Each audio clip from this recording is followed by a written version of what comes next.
TikTok famous. That is correct. Are you hot? Not conventionally. Do you have a good body? No. Are you creative? Also no.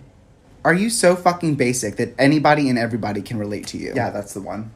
Siya po yung nakapagpabago sa akin. Nung niligawan po niya ako, sabi ko sa kanya, sige, sabi ko sa kanya, sasagutin kita pero wag kang umasa na mamahalin kita kasi dadagdag lang kita sa koleksyon ko, sabi ko sa kanya. Sinabi niyo? Kasi bata ka pa. Sabi ko po sa kanya. Sabi niya, sige gawin mo, pero seryoso po ako. Sabi niya, ganon. So inamin mo sa kanya na idadagdag mo siya sa inyong koleksyon. Kumbaga trophy. Opo, yung paglalaruan lang po. Tapos Paglaruan mo lang siya? Opo. Tapos naging honest ka pala. Opo. Tapos sabi ko sa kanya, kung ayaw mo pa rin maniwala, i-open mo yung Facebook account ko. Sige, bigay mo password. Beshi! Uy, Beshi! Kumusta ka? Okay naman ako. Alam mo, may chika ako sa'yo. Talaga? Anong chika? May isang maganda na nagkwento ng bitin. Alam mo kung anong nangyari? O anong nangyari? Anong nangyari? Hoy! Ah? Ang kapal ng mukha.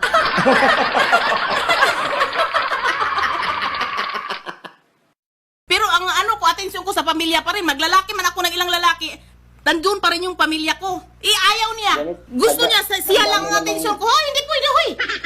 Maraming lalaki. Kadaming lalaki, loko ka. Ngayon, pakutsi-kutsi doon. Tapos yung pamilya ko, manghiram yung anak ko, manganganak, hindi inano. Ma'am, kalma muna. Matanong kita, ma'am. Ano pong ginawa niya sa inyo, Ma'am May? Sige. Inom muna po kayo. Nandun na yung sabi namin magpapakasal. Tapos yung sabi na magbubuntis.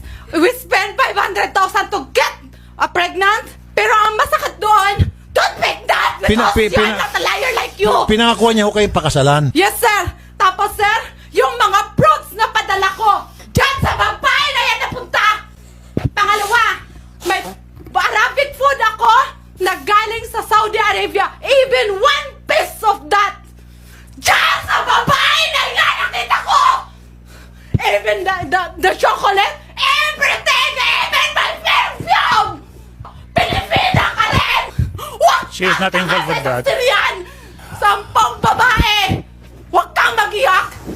Pinagsabay-sabay po yun. Pinagsabay-sabay. Meron pa yan siyang...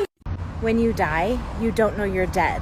It's only difficult for everyone else. It's the same when you're stupid.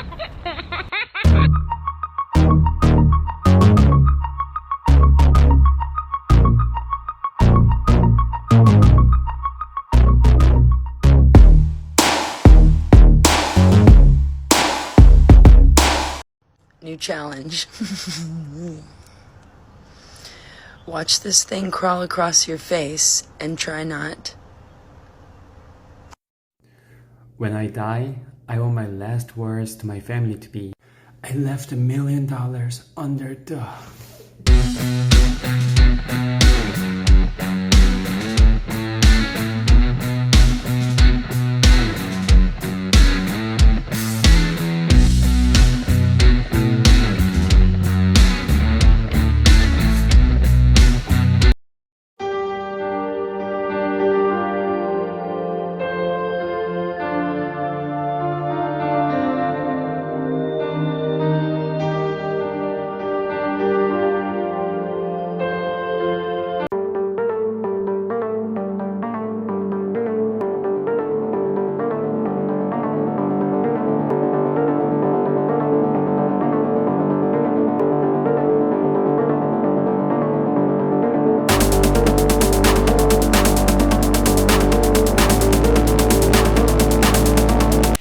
Flight Attendant Challenge. If you are an aspiring flight attendant, do with this. It's time to do the landing announcement. Let me do it first.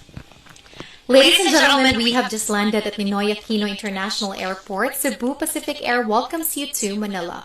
On behalf of your flight deck crew headed by Captain Aznar with First Officer Pimentel and the rest of the team, we thank you for choosing Cebu Pacific, your airline of choice. Now your turn. My turn? Okay, nalibat ko. Ladies and gentlemen, we have just landed in Nino Quintana Airport. Cebu Pacific Airlines welcome you to Manila. On behalf of Flight Department, Captain Choice with first officer choice, last name, and race of the team. We thank you for choosing Cebu Pacific, your airline of choice. Okay na? Perfect. I Thank hope you. to see you on board. Okay.